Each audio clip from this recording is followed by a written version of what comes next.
Bom, vamos começar o nosso procedimentos especiais de jurisdição voluntária, parte 1. Estamos no finalzinho do Código de Processo Civil, né? E hoje vamos iniciar a reta final do nosso curso de procedimentos especiais. Nós vimos nas aulas anteriores os procedimentos especiais de jurisdição contenciosa e hoje começaremos a ver os procedimentos especiais de jurisdição voluntária.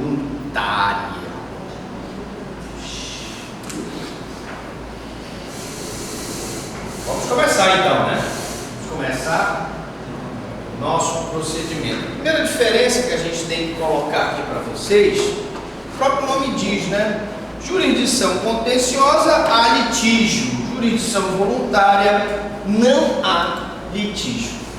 Então vamos começar falando das disposições gerais. Elas estão previstas no artigo 1103 a 1112 do CPC. Quais são as espécies de procedimentos especiais de jurisdição voluntária? Existem duas espécies, a espécie comum e a espécie especial. A comum, senhores, ela é chamada de atípica ou inominada.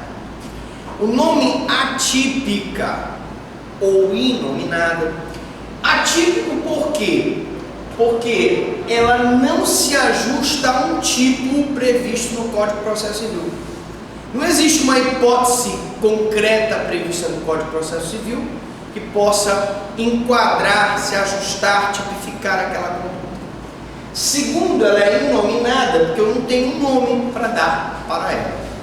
Já no especial, ele se chama atípico porque, por exemplo, se eu falar no procedimento de testamentos e codicílios, eu vou estar falando num procedimento especial de jurisdição voluntária que tem um nome, portanto é nominado, e se ajusta a uma hipótese típica. Existe um ajustamento, porque só vai ser aplicável esse procedimento se nós tivermos um testamento, tá? Então, típico quando existe uma hipótese legal, nominado quando existe um nome próprio que determina aquele procedimento. Atípico não existe uma hipótese legal de tipicidade, e nominado porque não existe um nome do procedimento. Procedimento comum. Como é que se inicia? O procedimento comum, ele se inicia com provocação do interessado. Então há um testamento, por exemplo, e aquela pessoa que é interessada no testamento, que é um dos beneficiários do testamento, vai pedir a abertura desse testamento para que aquele determinado procedimento sirva para a abertura do testamento. Por provocação do Ministério Público, principalmente quando houver interesse de incapazes, nós vamos ver daqui a pouquinho que na venda de bens de incapazes, o valor da arrematação não poderá ser inferior a 80% do valor da avaliação.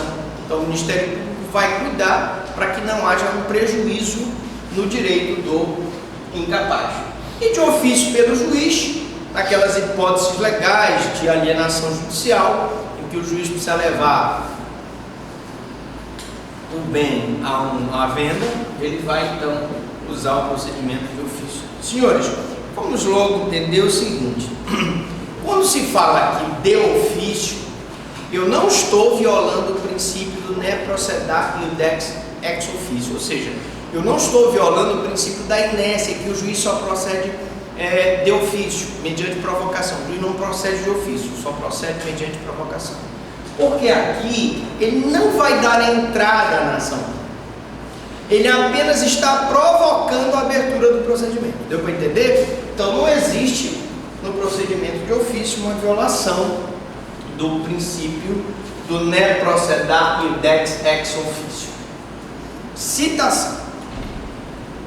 Existe a citação dos interessados, ou seja, os titulares da relação jurídica a ser integrada.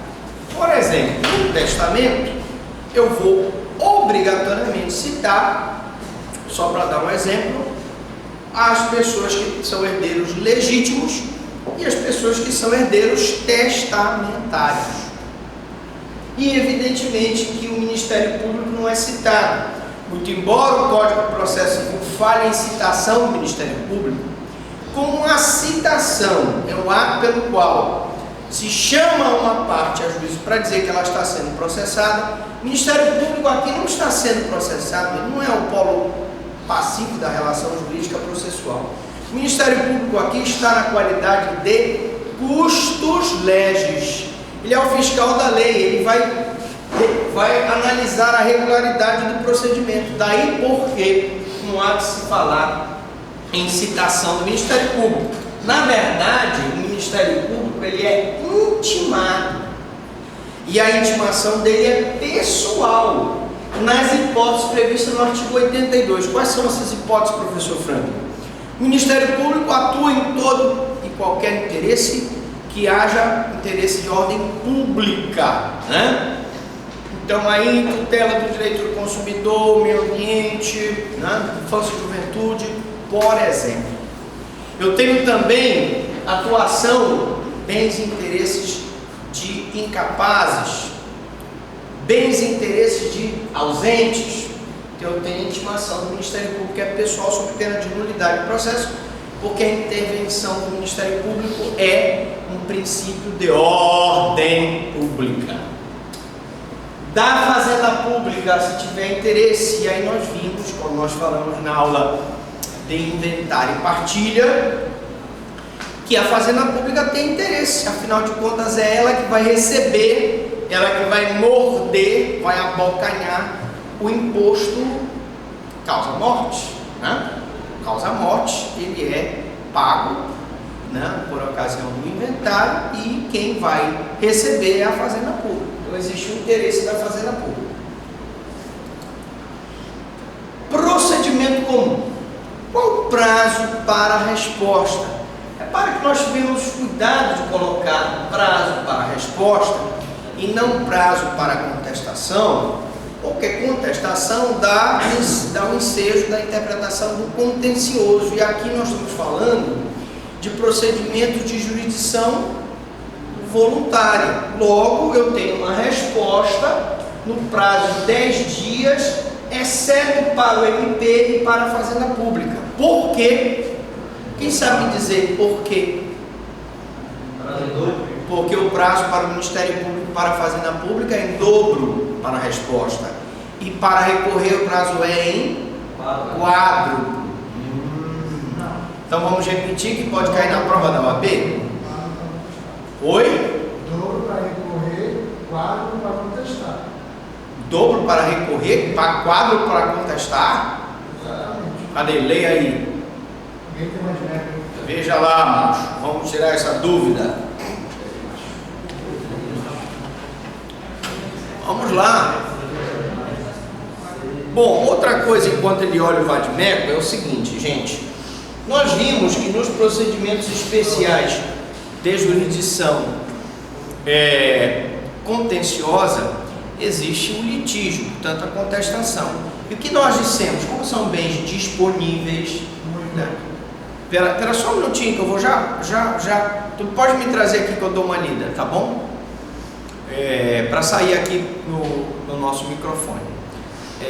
Aqui, em regra, tá? Nós dissemos nos procedimentos de jurisdição contenciosa, e se a pessoa não contestar, presume-se-ão os verdadeiros os fatos narrados na petição inicial, tá? E aqui não existe isso, porque não existe. Traga aqui, por gentileza, para a gente dar uma verificada nessa questão do prazo. Então vamos lá, obrigado. Então vamos dar uma lida aqui no 188, né? Computar-se-á em quádruplo o prazo para contestar e em dobro para recorrer, quando a parte for a Fazenda Pública e o Ministério Público. Então, segundo o artigo 188 do Código de Processo Civil, computar-se-á em quádruplo prazo para Ministério Público e a Fazenda Pública possam contestar. Aí não é contestação, tá, gente? Mas em tese é uma resposta, vale a interpretação analógica. E em dobro para recorrer quando a parte for Ministério Público e a Fazenda Pública. Então, muito obrigado pela colaboração, prazo em dobro para recorrer e prazo em quádruplo para contestar. Vamos errar na nossa prova da OAB. Como eu disse, a revelia depende da natureza jurídica do direito discutido, mas em regra, por não haver litígio no procedimento de jurisdição voluntária, nós vamos não ter, a regra é que não há revelia, ou seja, não se presumem verdadeiros os fatos narrados na petição inicial se não houver resposta, tá? Procedimento comum, não se admite reconvenção. Quando nós falamos de monitória, nós dissemos que na monitória, por exemplo, eu posso ter uma espécie de reconvenção. Na própria reintegração de posse, eu posso ter uma reconvenção, mas aqui eu não admito a reconvenção. Possibilidade da parte que está na qualidade de réu arguir um direito que ela tem em relação ao autor, né? Produção de provas, vigora o princípio inquisitivo. O que é o princípio inquisitivo? Em regra, as provas pelas quais a parte que pretende provar o alegado estão na petição inicial.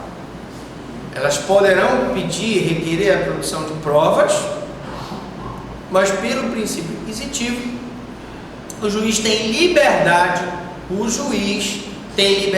para deferir ou não a produção de prova por ofício. Ok?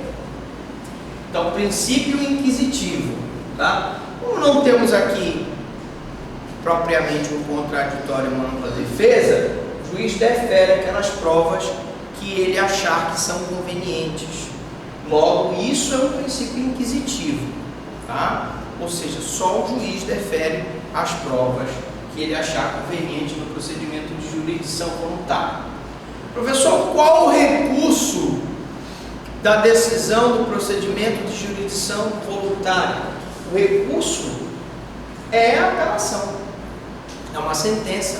Mesmo de jurisdição voluntária, eu vou ter uma prestação jurisdicional. Se eu tenho uma prestação jurisdicional, eu tenho uma decisão, uma sentença, que por ser terminativa enseja um recurso de apelação. Mas cuidado, porque essa sentença ela faz apenas coisa julgada formal. A validade dela está dentro daquele processo de jurisdição voluntária. Ela poderá ser modificada num outro processo. Então a coisa julgada dela é formal. Beleza? Então, por exemplo, você vai ver daqui a pouco separação, que hoje é o divórcio. Os pais se separam, se divorciam, João de Maria, e daqui a pouco a Maria se casa com Pedro. E daqui a pouco a Maria vai se divorciar do Pedro. Então existe aí, como se diz, a fila anda. Cada uma daquelas decisões vai divorciar ela de um marido diferente. Ok? Não se admite ação rescisória. Como nós não temos aqui jurisdição contenciosa, eu não irei admitir a ação rescisória. Vamos começar com o primeiro procedimento de jurisdição voluntária, que é o procedimento de alienações judiciais. O que são essas alienações judiciais? São aqueles bens e valores que são alienados em juízo. Então, por exemplo, a Receita Federal apreende alguns objetos, como computadores importados, e esses bens vão ser levados à alienação judicial. Bens que são penhorados, bens que são sequestrados, bens que são arrestados, bens que se tornam disponíveis, uma hora esses bens serão levados em asta pública, serão levados a leilão para a venda, para pagar os credores. E isso é que trata a alienação judicial. Então a alienação judicial, a senhora congelou aí a imagem? Não, não congele, continue. A alienação judicial consiste na venda de bens privados por meio do Poder Judiciário. Como eu disse, foram bens que foram penhorados, foram bens que foram arrestados, foram bens que foram apreendidos e que são alienados pelo Poder Judiciário. Uma aluna me perguntou: professor Franklin, é seguro comprar numa alienação judicial? Não existe melhor negócio mais seguro, porque você está comprando da própria justiça. Qual é o benefício? Você não tem aquela preocupação de que aquele bem não é da justiça.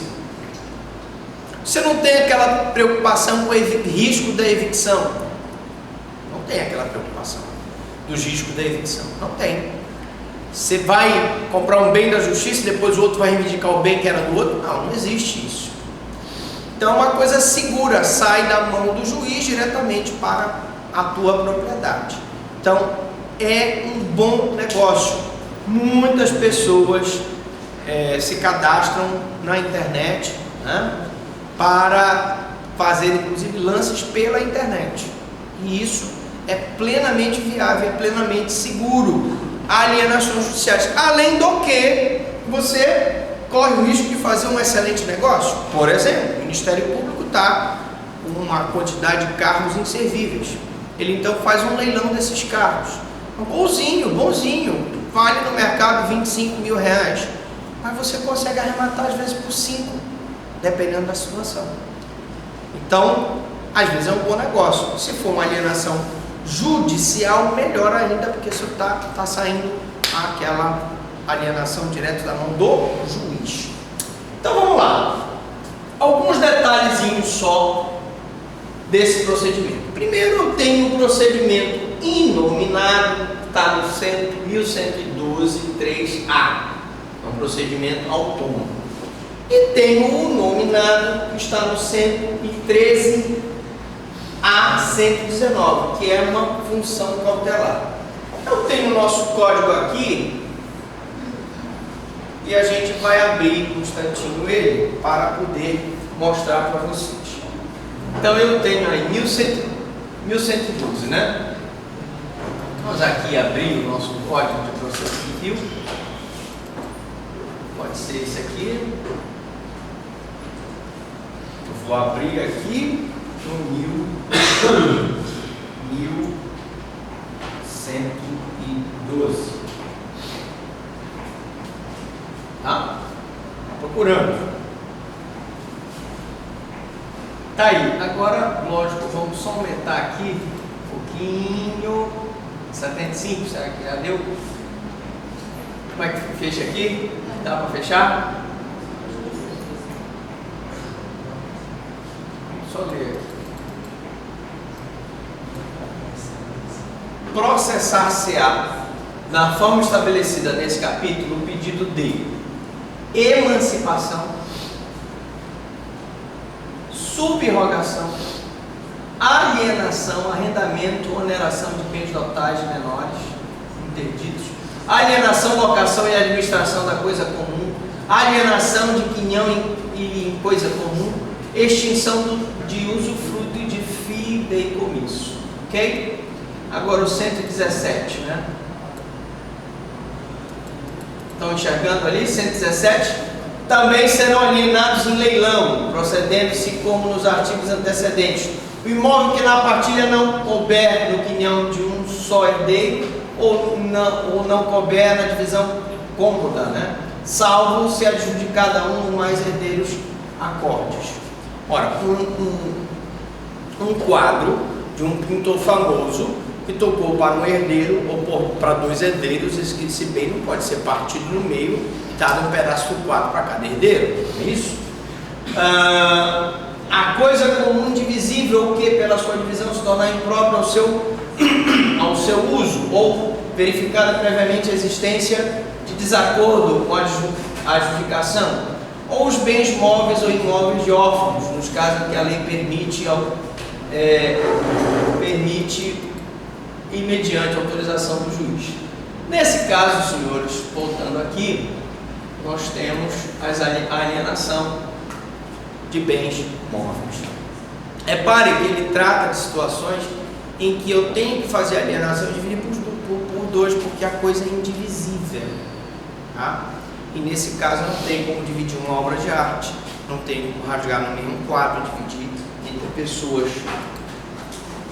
As alienações previstas no artigo 1117 aplicam-se o procedimento nominado, embora não visem ao acautelamento de outro processo.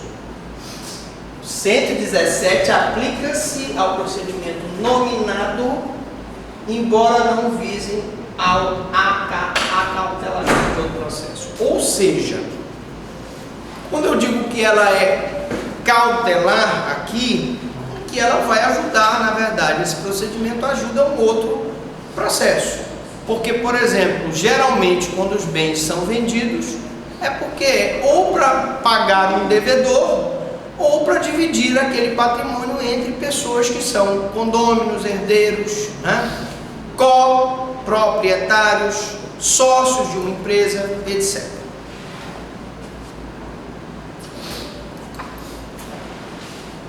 Venda em leilão. A venda em leilão é a regra geral, salvo se os interessados capazes, que aí são pessoas capazes, maiores de 18 anos, expressamente acordarem em sentido contrário. Então, professor, como é que vai ser feita essa venda judicial? Uma venda em leilão, salvo se os coproprietários, os sócios, os co-herdeiros acordarem que a venda será de modo diferente. Bens de pessoas capazes. Como é que é a forma de leilão? Vocês vão verificar que existe uma diferença entre os bens de pessoas capazes e os bens de pessoas incapazes. Repare que quando eu falar de bens de pessoas capazes, não se submetem a um lance mínimo. Então, quando eu falei sobre a história do carro, o carro pode valer 25 mil reais, mas ele pode ser arrematado por 3 mil reais. Mas, professor, ele vai ser arrematado por um preço muito inferior ao valor de mercado, valor da avaliação. Mas se for bens de pessoas capazes, não se submete a um lance mínimo e, em geral, é feita alienação. Agora, cuidado. Quando se tratar de bens de pessoas incapazes, ou porque são incapazes, são menores de 16 anos, absolutamente incapazes, né? Ou porque tem doença mental, desenvolvimento mental incompleto ou retardado. Nesse caso, o lance mínimo igual a 80% do valor da avaliação. Nesse caso, se submetem a um lance mínimo. Se a casa valer 100 mil reais, o lance mínimo será 80. Né? Se o carro valer 10 mil reais, o lance mínimo será 8 mil.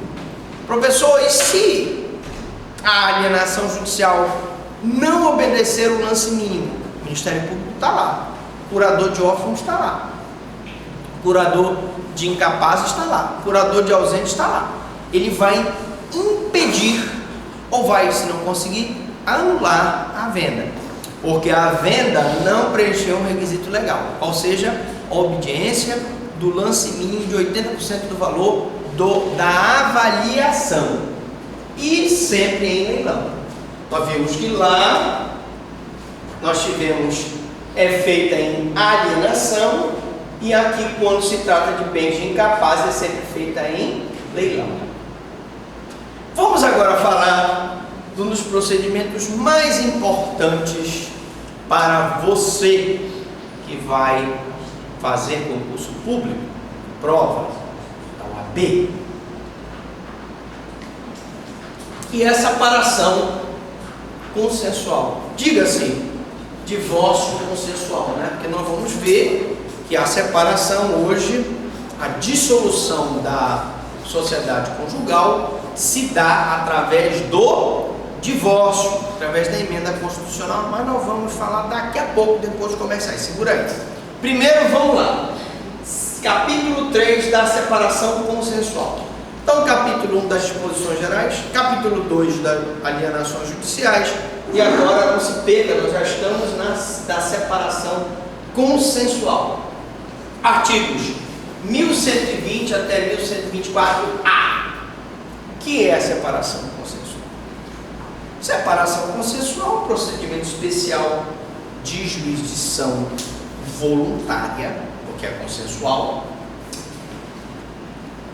que se relaciona à forma de dissolução da sociedade conjugal pela qual os cônjuges, por mútuo consentimento, e aí tem que ser consensual, regulam seus interesses no que concerne. Agora vamos lá. Numa separação consensual, digo, divórcio, quais são os bens e interesses que devem ser regulamentados nesse divórcio? Vamos lá. Então nós temos patrimônio, guarda de filhos, alimentos, dentre outros. Vamos começar pelo patrimônio, né? Casal que é casado com separação total de bens, cada qual fica com seu cada qual. Se o casal é casado com união total de bens, nós vamos ter tanto os bens anteriores ao casamento quanto os bens posteriores ao casamento serão divididos igualmente entre ambos. Se o casal é casado com separação parcial de bens, só os bens que foram adquiridos na constância do casamento é que serão divididos entre o casal. Guarda de filhos. E aí a pergunta é, professor, quem fica com a guarda dos filhos? Quem melhor tiver condições de criá-los, educá-los, provê-los, etc. Geralmente a mulher, mas pode ser o homem. E também eu posso ter, hoje está em moda, a famosa guarda compartilhada. A guarda compartilhada diz respeito à criação dos filhos pelo homem e pela mulher, tá? Alimentos. Quem vai pagar pensão para quem? Geralmente os pais devem, se os dois trabalharem, pensionar os filhos. E aquele cônjuge que tiver melhor condições financeiras deve pensionar o outro. Mas foi me perguntado o seguinte: bom, professor, e se a mulher abriu mão do trabalho a vida toda, trabalhou para a família, só criando os filhos, só prestando aqueles serviços domésticos e finalmente, ao final, depois de muitos anos, então o cidadão se separa dela, divorcia-se dela e vai arranjar uma menininha nova.